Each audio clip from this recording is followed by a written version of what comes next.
주신 하나님 말씀은 예레미야 42장 15절에서 22절까지의 말씀입니다. 예레미야 42장 15절에서 22절까지의 말씀입니다. 우리 하나님의 말씀을 다 함께 받들어 읽겠습니다. 너희 유다의 남은 자여 이제 여호와의 말씀을 들으라. 만군의 여호와 이스라엘의 하나님께서 이와 같이 말씀하시되 너희가 만일 애굽에 들어가서 거기에 살기로 고집하면 너희가 두려워하는 칼이 애굽 땅으로 따라가서 너희에게 미칠 것이요 너희가 두려워하는 기근이 애굽으로 급히 따라가서 너희에게 임하리니 너희가 거기서 죽으리 것이라. 무릇 애굽으로 들어가서 거기에 머물러 살기로 고집하는 모든 사람은 이와 같이 되리니 곧 칼과 기근과 전염병에 죽을 것인즉 내가 그들에게 내리는 재난을 벗어나는 자라. 만군의 여호와 이스라엘의 하나님께서 이와 같이 말씀하시되 나의 노여움과 분을 예루살렘 주민에게 부은 것 같이 너희가 애굽에 이를 때에 나의 분을 너희에게 부으리니 너희가 가증함과 놀램과 저주와 치욕거리가 될 것이라. 너희가 다시는 이 땅을 보지 못하리라 하시도다. 유다의 남은 자들아 여호와께서 너희를 두고 하신 말씀에 너희는 애굽으로 가지 말라고 나도 오늘 너희에게 경고한 것을 너희는 분명히 알라. 너희가 나를 너희 하나님 여호와께 보내며 이르기를 우리를 위하여 우리 하나님 여호와께 기도하고 우리 하나님 여호와께서 말씀하신 대로 우리에게 전하라. 우리가 그대로 행하리라 하여 너희 마음을 속였느니라. 너희 하나님 여호와께서 나를 보내사 너희에게 명하신 말씀을 내가 오늘 너희에게 전하였어도 너희가 너희 하나님 여호와의 목소리를 도무지 순종하지 아니하였은즉 너희가 가서 머물려고 하는 곳에서 칼과 기근과 전염병에 죽을 줄 분명히 알지니라. 아멘. 우리가 하나님의 뜻을 구하는 이유는 살기 위해서다라고 말할 수도 있는 것 같아요. 잘 살기 위해서입니다. 또한 우리도 하나님 믿는 사람으로서 하나님을 위해 살고 싶기 때문입니다. 또 이 땅에서도 나쁜 놈으로 살지 않고 선하게 살려고 하기 때문입니다. 물론 두려움도 있죠. 하나님께서 원하시는 길과는 다른 길 가다가 내 삶의 위기가 닥치고 탕자처럼 이 표현이 제일 맞는 것 같아요. 너덜너덜해질까 봐 그런 두려움도 있습니다. 그래서 우리는 내 삶에 어떤 어려움이 닥치면 내가 하나님 말씀 잘 안 들어서 그런가 봐 그런 생각이 듭니다. 사실 그런 두려움이 어떻게 보면 하나님을 경외하는 마음일 수도 있어요. 어떻게든 하나님의 뜻에 맞게 살고자 하는 마음 우리가 다 가지고 있습니다. 근데 우리가 원하는 것이 다 비슷비슷해요. 인간이 뭐 얼마나 위대한 일을 하겠다고 소시민적으로 평안하게 살고 싶은 거죠. 평안하고 부유하고 삶에 걱정 없고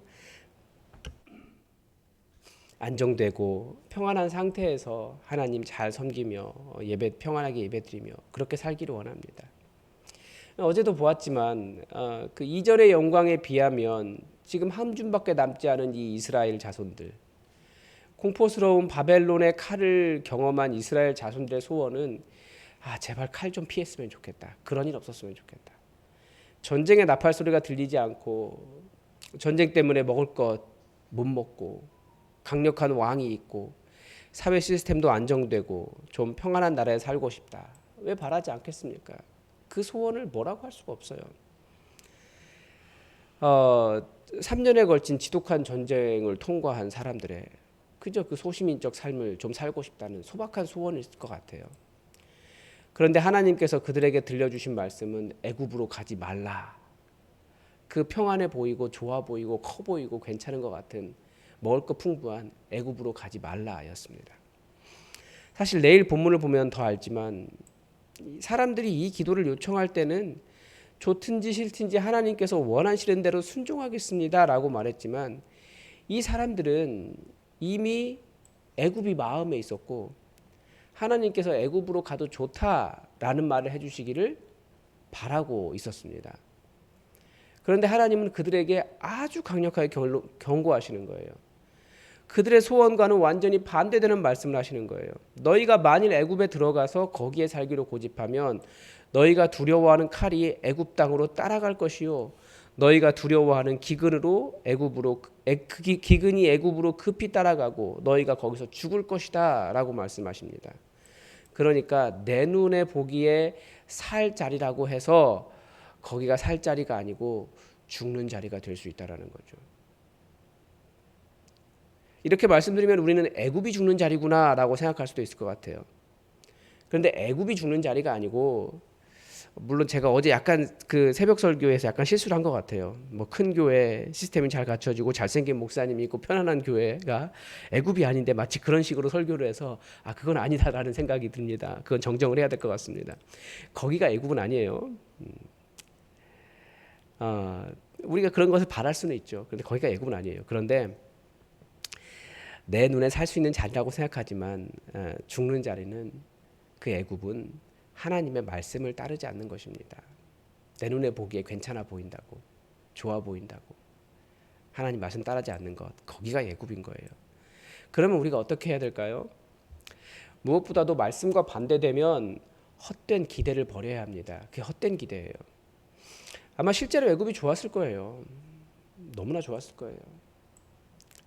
그런데 하나님께서 원하시는 것은 순종이었다는 거죠. 그리고 그게 사는 길이었다는 거예요. 우리는 순종은 싫어해요. 사는 것은 좋아하지만 근데 순종해야 살 수 있어요. 아마 그런 경험들이 있으실 겁니다. 나는 좋은 것 바라는데, 편한 것을 바라는데 하나님께서 계속 우리에게 내가 원하는 것보다 못한 곳으로 인도하시고 내가 원하는 대로 주시지 않는 그런 경험들이 있을 겁니다. 그때 하나님께서 우리에게 순종을 요구하시는 거예요. 무엇보다도 무상 숭배는 탐욕이기 때문에 하나님은 우리의 작은 욕심들을 계속해서 내려놓게 하시는 겁니다.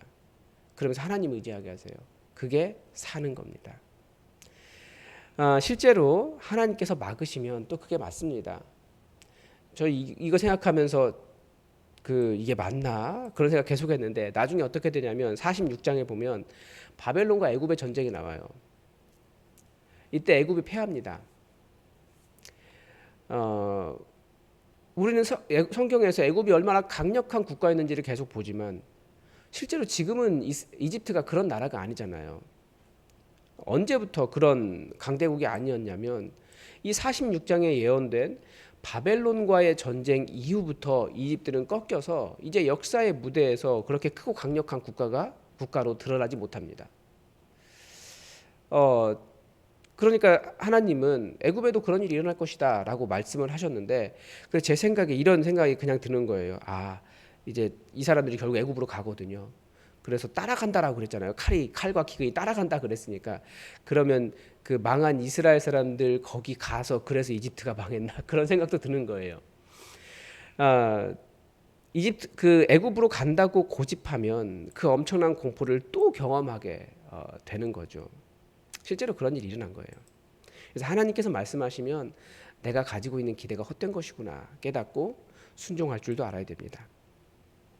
말씀은 또한 내 눈에 사는 자리로 보이지만 거기가 죽는 자리라고 가르쳐 주시면서 고집 피우면 너희가 원하는 대로 될 수 있다 하시지만 그 책임을 또 그대로 다 져야 할 것이다 라고도 경고합니다. 하나님의 인격성이라는 면이 그렇습니다. 하나님께서 꼭 애굽으로 가겠다 그러면 고집 피우면 그냥 그대로 놔두십니다. 그런데 그 책임은 다 스스로 져야 합니다. 그런 장면이 바로 이스라엘이 하나님의 직접 통치가 아니라 다른 주변 국가들처럼 자기들에게도 왕이 있어야 하겠다고 하나님께 고집 부릴 때였습니다. 하나님은 사무엘에게 그들에게 왕을 주어라라고 하십니다. 그런데 그 왕 때문에 일어난 일도 경고하십니다. 그런데도 사람들은 왕을 주십시오라고 요청합니다. 그때 하나님은 하나님께서 그들의 왕 되심을 거부하는 거예요. 그래서 결국 나라가 망한 데까지 이른 겁니다. 실제로 하나님의 뜻과는 완전히 다른 길을 걷는 삶이 있습니다. 그 책임은 다 스스로가 감당해야 돼요. 하지 못해서가 아니에요. 모든 것은 가합니다. 그러나 모든 것이 유익하지 않습니다. 하나님께서 하지 말라고 하시면 안 하면 되는데 별의별 논리를 가져다가 요즘은 하나님이 틀렸고요. 우리 괜찮아요. 이렇게 해도 괜찮아요. 그러면서 합니다. 뭐 여러 가지가 많이 있죠. 대표적으로 동성애가 그렇습니다. 동성애로 인해서 그 스스로 뭐 여러 가지 뭐 어떤 폐라기보다 이렇게 말하면 그분들이 굉장히 뭐 혐오다 뭐 이런 이야기를 하니까, 그러니까 미워하고 혐오하라고 하는 말이 아니고 그 동성애 하시는 분들에게 질병이 많이 있잖아요. 그들은 그 인과관계를 부인하려고 하지만 아닌 것은 아닌 거거든요. 간음도 그래요. 가정이 깨어지고 자기들은 행복 추구권이라고 이야기하지만 얼마나 그 자녀들이 그 이후에 사람에 대한 불신과 보호자 없는 불안과 스스로 어떻게 할 수 없는 분노에 사로잡혀서 너무나 인간답지 않은 삶을 살아가고 있어요. 지금 통합교단은 교단 총회도 얼마나 큰 상처가 되었고 혼란스럽습니까? 간음 때문에 그러거든요. 그래서 자기의 죄라고 인정하지도 않아요. 횡령도 그래요. 지금은 눈에 좋아 보이지만 그게 인생을 완전히 끝장내버립니다. 거짓말도 그렇고 다들 상처가 너무나 커요. 하나님의 경고에도 불구하고 사람들은 다 자기 마음대로 살려고 합니다. 나만 살려고 하기 때문에 다른 사람 다 죽입니다. 그런데 그 책임은 결국 다 자기가 져야 합니다. 그런데 오늘 본문의 또 다른 교훈은 정말 우리가 뼈아프게 들어야 합니다.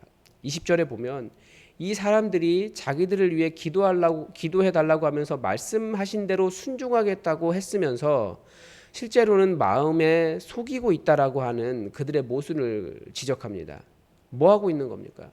기도로 자기 자신을, 선지자를, 하나님을 기만하고 있는 겁니다. 기독교 안에는 자신의 본 모습, 죄악되고 말씀이 아니라 복음이 아니라 다른 것을 따라가도 난 괜찮아, 난 잘하고 있어, 난 좋은 그리스도인이야 착각하게 하는 기만적인 수단들이 많이 있습니다. 사실은 기만적인 수단이 아니에요. 너무나 좋은 것들이에요. 우리가 그런 식으로 사용하는 거죠. 신약 성경에는 그것이 바로 율법이었습니다. 율법이 너무나 좋은 것인데 자기의 죄악을 직면하지 않고 율법으로 자기를 포장하고 자기 안에 더러움과 온갖 악이 가득하면서 자기는 잘 지키고 있으니 자기는 괜찮은 사람이다 포장하는 기만적인 수단이 되었습니다. 자기 안에 사랑 없음을 회피하는 도구로 사용될 때 그 좋은 것이 기만의 도구가 될 수 있습니다. 우리의 모든 좋은 것들이 다 그렇게 될 수 있어요. 그래서 우상은 기본적으로 좋은 것들이다 이렇게 이야기합니다. 뭐가 있습니까? 많아요. 직분도 그렇고. 그러니까 내 안에 목사라고 하는 그 직분, 그것이 마치 내가 거룩한 사람인 것처럼 생각하지만 끊임없이 인간은 우상과 죄를 생산해내요. 근데 직분으로 가리려고 하는 거죠. 그럼 마치 나는 거룩한 사람. 그래서 사고 나면 내가 목사인데 이제는 그런 거 안 믿어주잖아요. 다 아는 거예요. 본인만 모르는 거죠. 우리의 직분들이 그럴 때가 많이 있어요. 교회에서 내 직분이 이건데, 내가 신앙생활 이렇게 오래 했는데, 내가 헌금도 이렇게 하는데, 내가 일주일에 예배도 한 번씩 드리는데, 내가 봉사도 하는데, 성경도 많이 읽고 성경에 대해서 잘 알고 오랜 신앙의 경륜이 있는데, 그런데 하나님의 뜻을 분별하고 시간이 지날수록 직분이 높을수록 더 많이 내려오고 하나님의 뜻에 순종하는 법을 배우지 못하면 그런 모든 것들이 다 나를 속이는 기만의 도구가 될 뿐입니다. 이렇게 살면 결국 사는 자리 찾아가 보겠다고 하지만 결국 그 자리가 죽는 자리 되는 겁니다. 내가 원하는 방식이나 내가 원하는 자리나 내가 원하는 환경이 아니어도 우리가 말씀 분별하고 말씀대로 살아갔으면 행복하고 그게 진짜 소시민적인 삶인 거죠. 하나님께서 원하시면 애굽에 갈 수도 있어요. 그러나 하나님께서 원하시면 뜻하시면 가지 않을 수도 있습니다. 애굽이 중요한 것이 아니라 하나님 그분이 중요한 겁니다. 그래서 우리가 하나님 잘 붙잡고 하나님의 뜻대로 살아가는 그리고 그래서 우리를 통해서 하나님의 뜻이 우리 삶에 우리 주변에 이루어지는 그런 삶이 되기를 바랍니다. 오늘도 하나님의 뜻이 우리에게 이루어지기를 주기도문으로 기도하겠습니다. 하늘에 계신 우리 아버지, 아버지의 이름을 거룩하게 하시며 아버지의 나라가 오게 하시며 아버지의 뜻이 하늘에서와 같이 땅에서도 이루어지게 하소서.